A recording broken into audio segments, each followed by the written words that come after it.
The Bill and Callie Show is brought to you by Ray's Movers and Storage, Inc.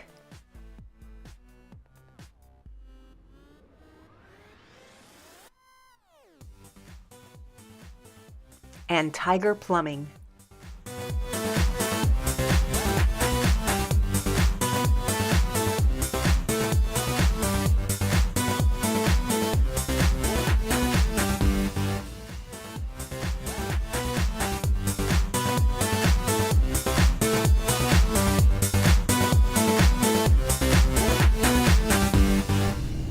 Hello, welcome to the Bill and Kelly Show, coming to you from the Food Bank of Northwest Indiana.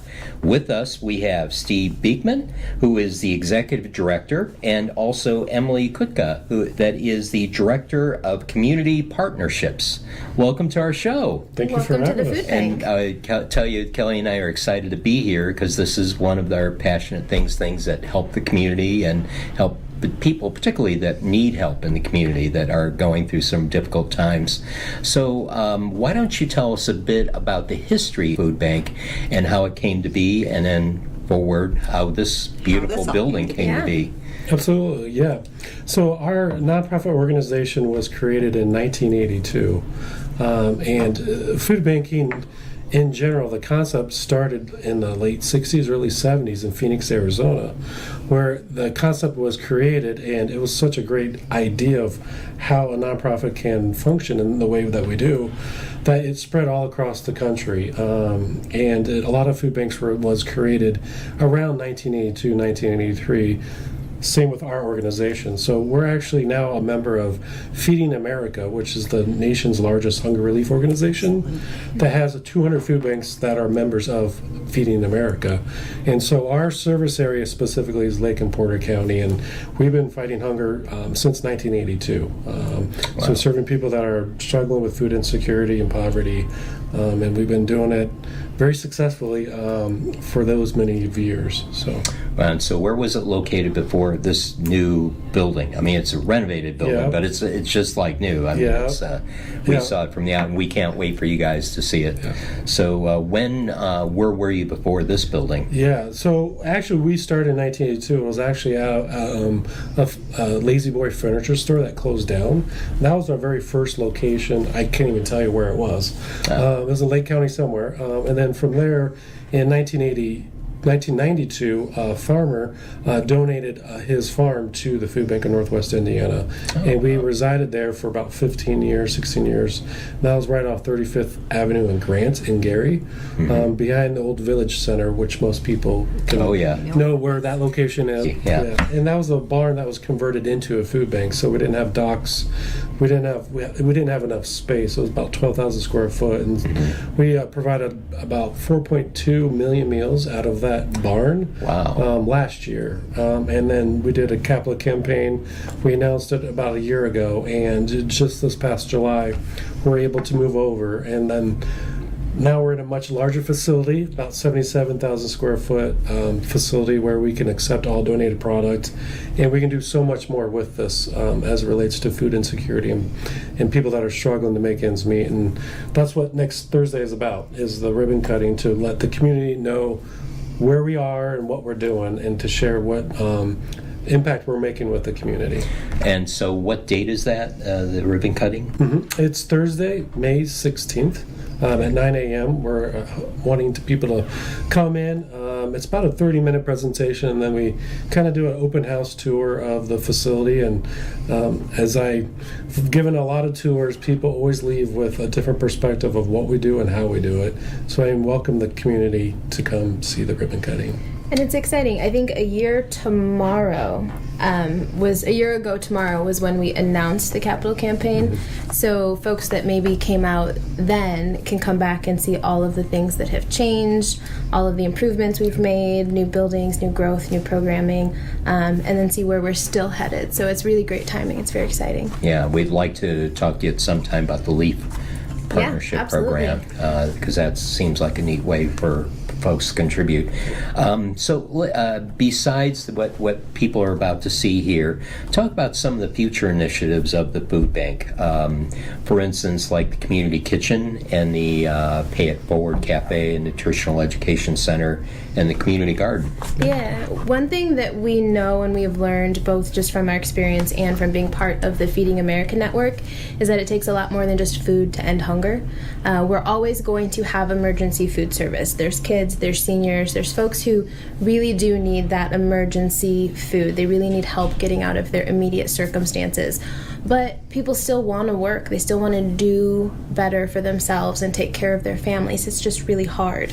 So the future of the food bank is looking at how to provide those long-term solutions to continue feeding people every day when they need it with that emergency assistance, but to also provide some job training, provide some education, provide some opportunities to get them on their feet and working or taking care of their families to another level, so that they don't need us anymore, right? So the community kitchen specifically is a really, really cool program. There's a lot of them across the nation, many in food banks, many not in food banks, where it would have a culinary job training program where we could invite a class of, say, 8 to 10 unemployed or underemployed individuals and learn the very basic skills they need to work a line in a commercial kitchen, say a casino, a hospital, a university, many of which we have here in Northwest Indiana, where they can have a regular paycheck, they can have benefits for their families, and they can have a paycheck to care for their families and no longer need that emergency food assistance. So this goes way beyond a soup kitchen type of deal. Oh, absolutely. And so this sounds like an educational center coupled with a self-sustaining center where people can learn trades around the food industry. Absolutely. Yeah. Awesome. We really want to see it as a community center. We have done this work for many, many years, but we've never done it alone. We have really great community partners from our 110 local nonprofits we partner with that have those food assistance programs, the soup kitchens, the food pantries, to other distribution sites, corporate partners, nonprofit partners, because we're all in it for the same reason, which is to help Northwest Indiana. Right, and we'll get to that a little bit later, but it'd be interesting to know how you do partner with all these food pantries in the area, Christian Food Pantry, and so throughout both Lake and Porter County. Then you have this Pay It Forward Cafe that I saw in the literature. What is that all about? Yeah, basically we want to attach that type of concept with our cooking kitchen, the job training program we want to create, to where every day there's a meal prepared by the program. We would love to have it to where we can open it up to the general public to come in to experience a cafe setting and get a meal. And once they're done, they can pay it forward by donating what the cost of the meal might cost, or if they can't afford it, they go volunteer to offset the cost of the meal. So just a way where anybody can come in to have a meal, if you can afford it or if you can't. And it just gives exposure to what that program will bring to the community, as well as just to experience it, and no matter what circumstances you're in. And then lastly, the community garden. What does that look like? Yeah, that's another initiative we want to create, where we have the room and space to create that type of programming. And for us, what's meaningful for us is what the impact will make with that type of programming. So if it's entrepreneurship, education, is it job training, is it just producing produce that we sell or give out back to the community? So that's just another initiative that we'll get into with this facility and this space. So it's to be determined what actually was going to happen. And again, I want to make it clear that these are future plans. Future with this facility, we're able to do this now. Yes. Right. And so once you see this marvelous facility, it seems like a lot of neat ideas can come to fruition out here. Yeah, and a lot of these initiatives are happening, and it's across the country. A lot of with food banks, and so these are ideas that are just not ideas. People are actually doing that across the country, and we want to create that here in the region and bring that programming to our community.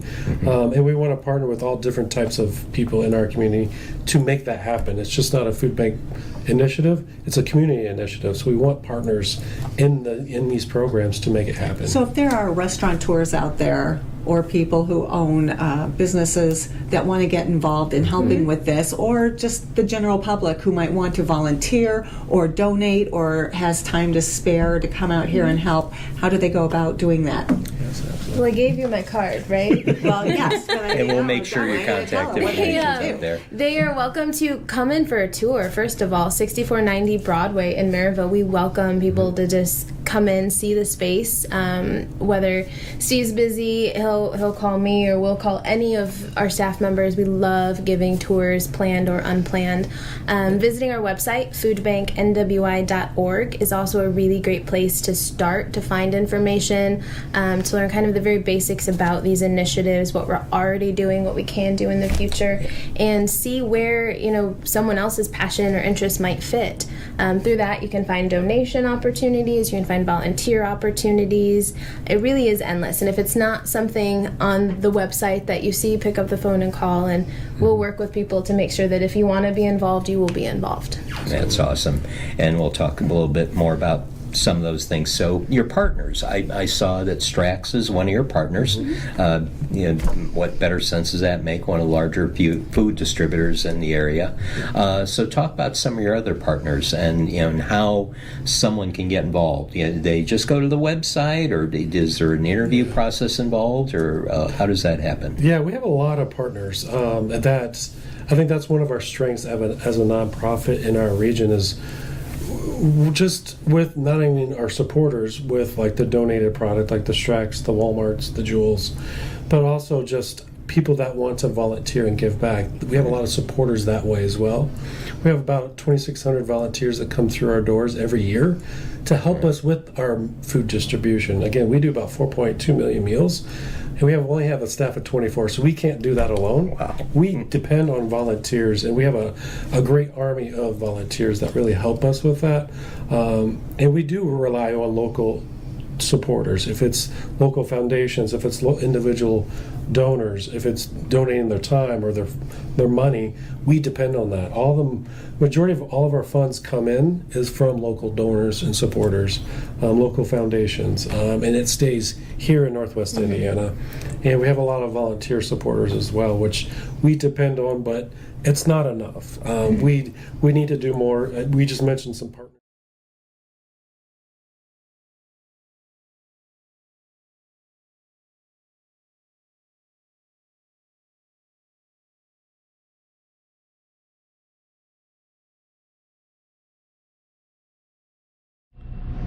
So welcome to the Food Bank, our new facility.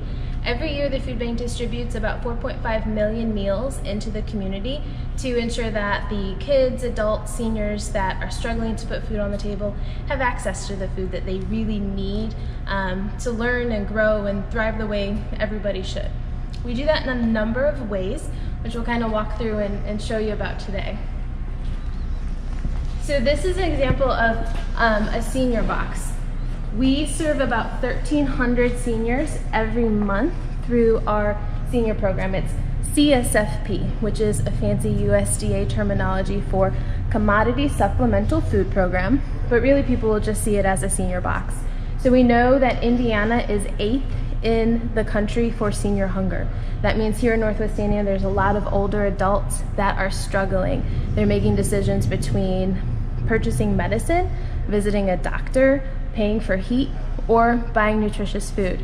And food really threads its way through all of that, right? They need food in order for their medicine to work, in order for them to stay living healthy and independently at home.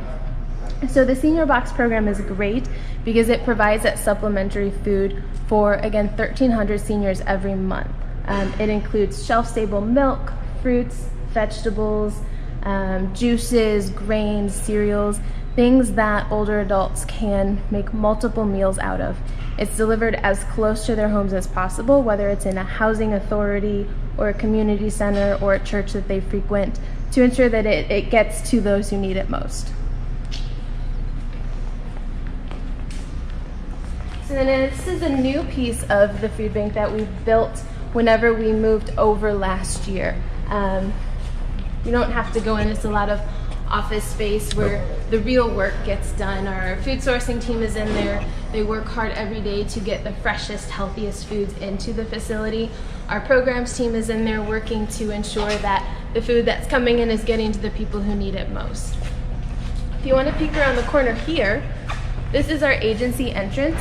We work with 110 partner nonprofits. So those are going to be local churches, community centers that have food assistance programs. So they have food pantries, soup kitchens, places where kids, seniors can go receive meals. So our agencies will come in, they'll check in inside this room and pick up their order. It's late in the day, so it's quiet now, you missed the rush. But they'll come pick up their food, take it back to their neighborhoods where they're distributing maybe once a week, once a month, or sometimes twice a week to make sure that those folks really get access to the food they need. One really cool piece about the food bank here in the new facility is those 2 docks back there. At the barn we didn't have docks. Steve has a really great story about hand offloading frozen chicken. Oh, jeez. It took Yeah, it took Whole day? about 6 employees, about 4 hours to unload 1 semi of frozen chicken. Now we can do it in 20 minutes by 1 person. So the amount of efficiencies with just a dock is a huge, huge help for our organization. So having 2 docks is just a game changer for us. also Walking over to this area, this is where we have a lot of our volunteer activities that happen. This first section here is where we sort through food drives. So these are a lot of the food drives that we get through businesses, but also retail. That's dry products, and we recategorize it. We check and inspect with food safety as it relates if it's damaged, if it's still good, edible. And then we resort it back to our agencies by packing them into boxes with light items. And that's how we redistribute food drive. It's a 3-tier process, so we really check for food safety as it relates to food drive, because you just don't know where a lot of that food drive comes from. And then the second section of our volunteer room is where a lot of those senior boxes that Emily was sharing is packed. It's a very meticulous program with USDA. Again, it's 1,300 senior boxes that get packed every month. So we need volunteers to help us with packing those boxes. And then let's walk through here. And walking through here, you can see the assembly line. We're already staging this for another volunteer group that probably will come through tomorrow. So this is a lot of the product that gets just packed in the senior boxes.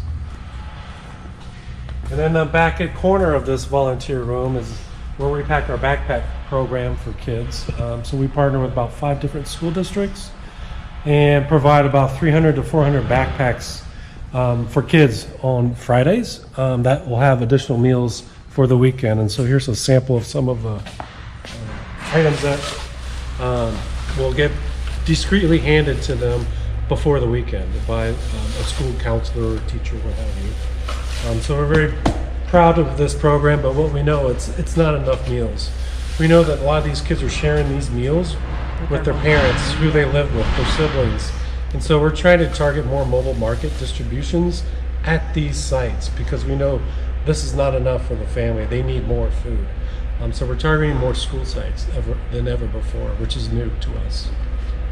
And then walking through to this back section here, this is 12,000 square foot. Our barn would have fit inside this back corner section of the facility. So that's 4.5 million meals just in this section alone that we can provide to the community with this type of space. Right now we have a lot of USDA commodities, dry product that we store in this section. And we're very excited to have this space. A lot of those food items that we have here, we don't even put them on racks because we go through them so quickly. We estimate that about 25,000 people every month are somehow touched by the work that we do, whether it's receiving food or visiting a pantry or stopping at our mobile market. We know that the impact that we have because of this space, because of the amount of food, the amount of community partners we have, is huge. And as you can see, it's a really huge space we could grow into and increase that number and increase that impact. Who knows how much. So we have one more section to show you, is our cooler freezer section of the facility. Besides the dock, the freezer and coolers are the top thing that we needed the most.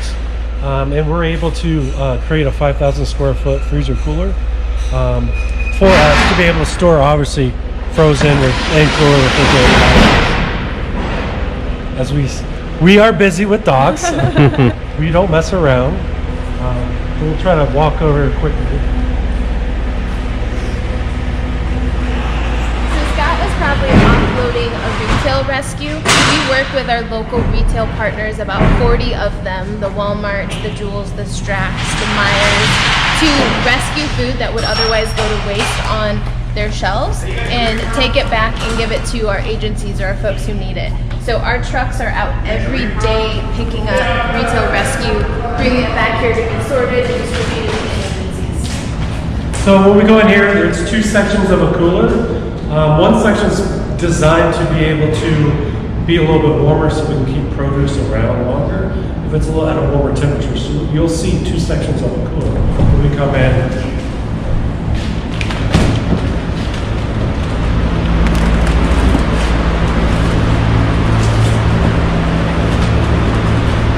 So as you can see, we got a lot of milk donated.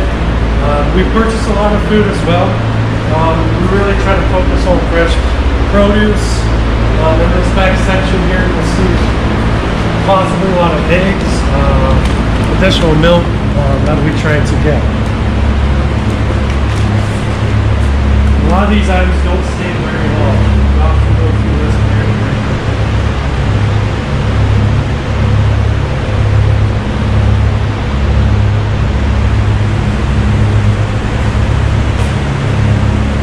So we do have some really good food donors.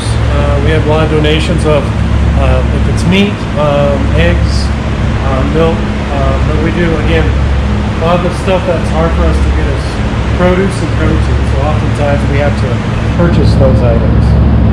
Feels like a typical Midwest spring in here. We do have a temperature gauge.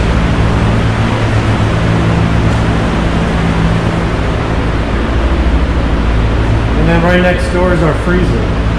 Not as big, but it is full.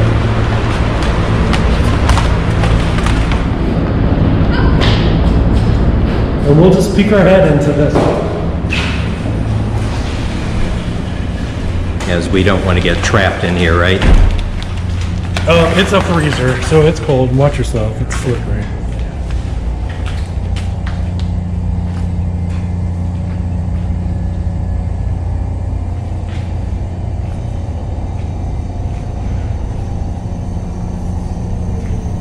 This is a lot of good stuff that we can store for a longer period of time. That's why freezers are so important.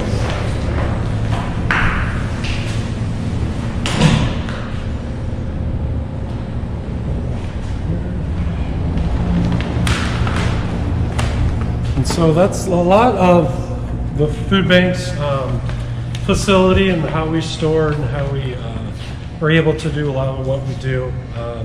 Again, I think the biggest part about this is we are the central hub of a lot of the food distributed through local food pantries and soup kitchens across the region, and that's why I think we're so important. Is not only are we rescuing food that's being potentially thrown away into landfills, we're saving it and repurposing it and distributing it back out to local food pantries to people that really truly need food assistance. And so I think it's a unique niche that our organization is a part of. And it takes a community to help us support that. So I welcome people to come for a tour, come volunteer, or come donate to support our nonprofit. Well, on behalf of the Bill and Callie Show, we want to thank our special guests from the Food Bank of Northwest Indiana, and we want to encourage all of you to come out here to the ribbon cutting coming up next week, and to also think about volunteering for this wonderful organization. And from the Bill and Callie Show, we say thank you so much, everybody.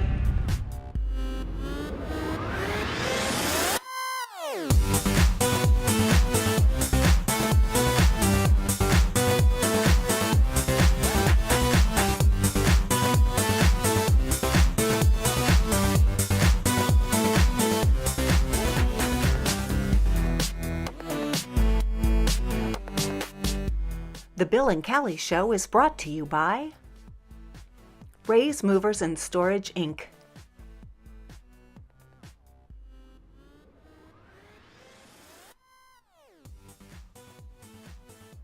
and Tiger Plumbing.